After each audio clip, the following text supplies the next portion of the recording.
देखो ये क्वेश्चन जो है वो है क्वाड्रेटिक इक्वेशन का। क्वाड्रेटिक इक्वेशन मतलब द्विघात समीकरण, और अभी हम लोग द्विघात समीकरण का एक वर्ड प्रॉब्लम कर रहे हैं। वर्ड प्रॉब्लम में सबसे जरूरी चीज क्या होता है? सेंटेंस को समझना कि सेंटेंस का क्या रहा है, क्या कह रहा है देखना है। कह रहा है the sum of the squares, है ना, the sum of the squares of two consecutive odd numbers is 394, find the numbers. ठीक है, क्लास 10 का क्वेश्चन है तो थोड़ा सा तो जरूर मेहनत वाला रहेगा। ठीक है, तो सबसे पहले जरूरी समझना है कंसेक्यूटिव क्या होता है। कंसेक्यूटिव का मतलब होता है लगातार। कंसेक्यूटिव का मतलब लगातार, और कंसेक्यूटिव ऑड नंबर इसका मतलब लगातार ऑड नंबर का बात कर रहा है। कितना ऑड नंबर? तो दो लगातार विषम संख्या का बात कर रहा है। ऑड नंबर पहले जानना होगा क्या होता है, जो दो से पूरा पूरा ना कटे। बहुत बच्चा बोल देता है जो दो से नहीं कटता है। दो से तो कट जाता है, 3, 1.5 दूनी 3 कट गया, वो नहीं बोलना। जो दो से पूरा पूरा ना कटे वो ऑड नंबर होता है। हाँ, अ नंबर विच इज, है ना, एग्जैक्टली नॉट डिविजिबल, है ना, by two is called odd numbers. तो समझने के लिए एग्जांपल लेते हैं अभी दो ऑड नंबर का। जैसे मान लो अगर हम एक ऑड नंबर 3 माने, 3 तो ऑड नंबर है ये, तो अगला ऑड नंबर इसके बगल वाला कौन होगा? 5 होगा, है ना। अब 5 के बाद क्या होगा? 7 होगा। इतने से समझ सकते हैं। अगर हम 3, 5 लें, चाहे 5, 7 लें, चाहे 7, 9 लें, जो भी लें, अगर मान लो हम 3 को मान लिए x, तो 5 क्या हो जाएगा? 3 से है 2 जाएगा, तो 3 अगर x है तो ये क्या हो जाएगा? x + 2 हो जाएगा। समझ में आ रहा है बात? तो 3, 5 तो हम मान सकते नहीं, लेकिन हम 3, 5 से फॉर्मेट ले सकते हैं कि दो लगातार संख्या का, है ना, जो स्थिति है वो क्या हो सकता है। अब इसको छोड़ दो, 5 और 7 ही लो, तब भी वही बात है। अगर 5 को हम x मान लिए तो 2 जाएगा, फिर x + इसका मतलब एक संख्या अगर हम x मानेंगे तो दूसरा संख्या x + 2 होगा। कब? जब बात करेगा दो कंसेक्यूटिव ऑड नंबर का। हाँ, तो कंसेक्यूटिव ऑड होना जरूरी है। तो यहाँ लिख देंगे लेट। लेट मैंने माना, क्या माना? लेट टू कंसेक्यूटिव, है ना, odd numbers, let two consecutive odd numbers are, क्या क्या भी माने हैं। एक x मानेंगे तो दूसरा क्या हो जाएगा? x + 2, तो हो जाएगा x एंड x + 2। कब ऐसा होगा? जब दो लगातार ऑड नंबर का बात होगा तब। अगर बोल देता 3 तो क्या होता? x, x + 2, x + 4, क्योंकि 2 फिर जोड़ते तो 2 और 2 4, x + 4 हो जाता। लेकिन यहां बोला है 2 ही। अब क्या कहा है? कह रहा है the sum of the squares. Square में क्या हो गया? पावर 2 देना। तो अकॉर्डिंग टू क्वेश्चन अगर देखेंगे तो क्या कह रहा है? The sum of square of two consecutive odd number. तो ये वो तो कंसेक्यूटिव ऑड नंबर है x, और इसके बगल वाला कौन है? x + 2, यही तो कंसेक्यूटिव ऑड नंबर है। कह रहा है उसका स्क्वायर, तो कर दिए उसका स्क्वायर, दोनों का स्क्वायर हो गया। कह रहा है उसका सम, सम मैंने जोड़, कितना आ गया? 394। एक बार सुना हुआ रहेगा तो चैप्टर में ज्यादा समझ में आएगा। क्या कहा? Square of two consecutive odd number, तो दो कंसेक्यूटिव ऑड नंबर पहले मान लिए, दोनों का स्क्वायर कर दिए और दोनों के स्क्वायर का सम कह रहा था, सम मैंने जोड़ कर दिए तो कितना कह रहा है 394 होता है, इक्वल टू 394 लिख दिए।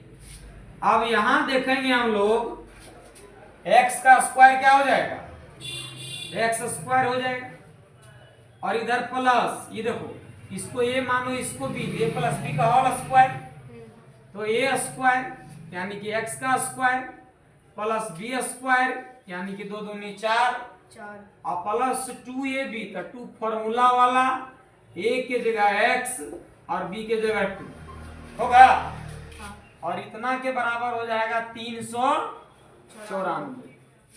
अब यहाँ हम लोग देखो ठीक करेंगे इसको, एक्स स्क्वायर प्लस में एक्स स्क्वायर प्लस में जुड़ जाएगा तो क्या हो जाएगा 2x स्क्वायर हो जाएगा और प्लस 2 दूनी 4 और गुने x क्या हो गया 4x और ये क्या हो गया प्लस 4, ठीक है, और इक्वल टू क्या हो जाएगा 394। इतना बात समझ में आया।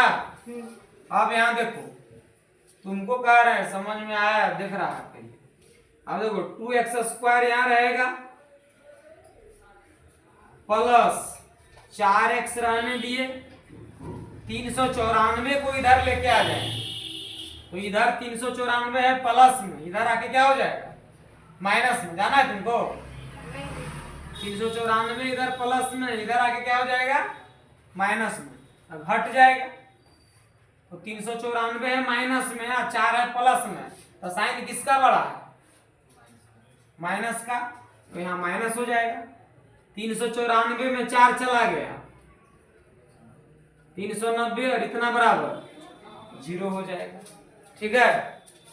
अब इधर अगर आगे बढ़ेंगे तो देखो यहाँ 2 यहाँ भी है, 2 दूनी 4 यहाँ भी है और 2 से ये भी कट जाएगा, मैंने 2 ले सकते हैं कॉमन, तो 2 ले लिए सबसे कॉमन, तो वहां बच गया देखो x स्क्वायर और प्लस वहां 4x है तो 2 ले लिए 2x बच गया, माइनस का माइनस 2 से उसको डिवाइड करो, 2 1 2, 2 चौके 8, 2 चौके 8 करते हैं, 2 1 2 19 हो गया ना, तो 2 9 18, 1 बचा 2 5 10 और इतना बराबर क्या हो गया 0।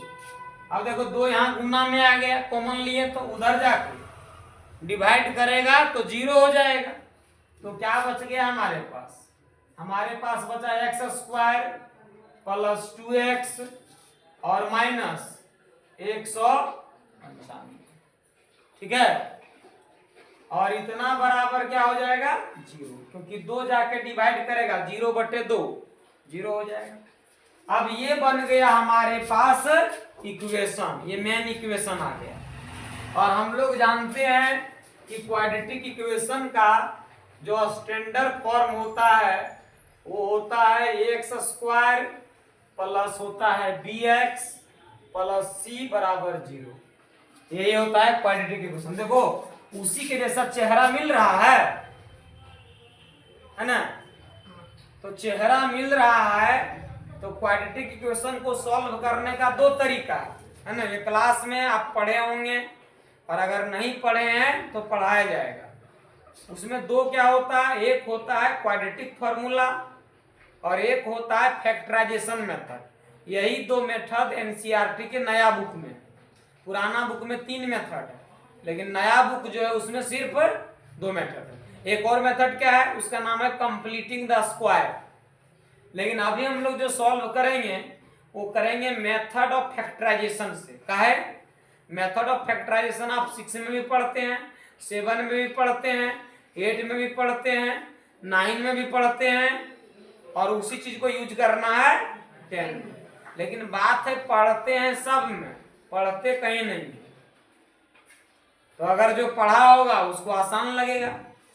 अब देखो 195 है यहाँ पर, तो नियम क्या रहता है कि c जो गुना होता है वो a से होता है, AC है ना, किससे गुना करेंगे AC से गुना होगा, तो यहाँ कुछ नहीं तो 1 है, 1 गुने 195 यानी कि 195, अब 195 को कैसे जोड़े घटाए, जोड़े चाहे घटाए, जो करना हो, या तो जोड़ो या तो घटाओ। प्लस माइनस कर देंगे तो घट गया, या तो माइनस माइनस कर दो तो जुड़ गया, या तो प्लस प्लस कर दो तो जुड़ गया। तो 2 आना चाहिए। 195 को ऐसे तोड़ना है कि 2 आना चाहिए। तो अगर नहीं याद है तो थोड़ा सा रिहर्सल कर लो। 13 गुने 15 देखो तो क्या होता है, 15 तिया 45 के 5 बचा कितना 4, 15 के 15 और 4 आगे 195। इसका मतलब 15 और 13 में तोड़ सकते हैं, नहीं तोड़ सकते हैं। देखो यहाँ पर तोड़ते किसको है, बीच वाले टर्म। इसलिए इस फैक्टराइजेशन के मेथड का नाम है मिडिल टर्म स्प्लिटिंग मेथड, है ना। बीच वाला को तोड़ने का होता है। तो एक्स स्क्वायर की जगह है प्लस 2x के रूप में लिख देना है। तो 15x माइनस 13x लिख देंगे। तो 15x माइनस 13x कर दिए तो हो गया 2x, और माइनस 195 बराबर क्या हो जाएगा 0। अब देखो इसका इसका जोड़ा, इसका इसका जोड़ा, और जोड़ा लेके आगे सॉल्व कर देंगे, ठीक है। तो इन दोनों में देखो कॉमन क्या है, x। तो यहां पर कॉमन आ गया x, और प्लस इसका x ले लिए तो बचा क्या 15। यहाँ 13 है, अभी देखा 13 गुने 15 195, तो इसका 13 ले लेंगे तो यहाँ 15 बचेगा।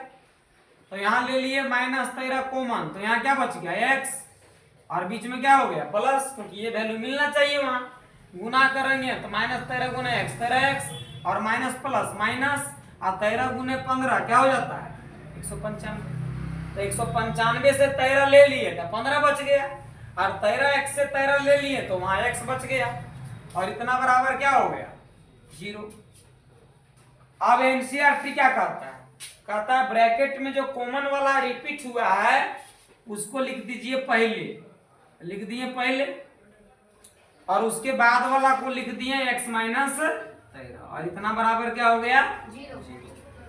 अब हम लोग यहाँ लिख सकते हैं कि सो x प्लस 15 बराबर क्या 0, जैसा नियम है फैक्टराइजेशन का। तो x बराबर क्या आ गया माइनस 15, और वहां से एंड करके उसको भी उसी तरह इक्वेट कर देंगे।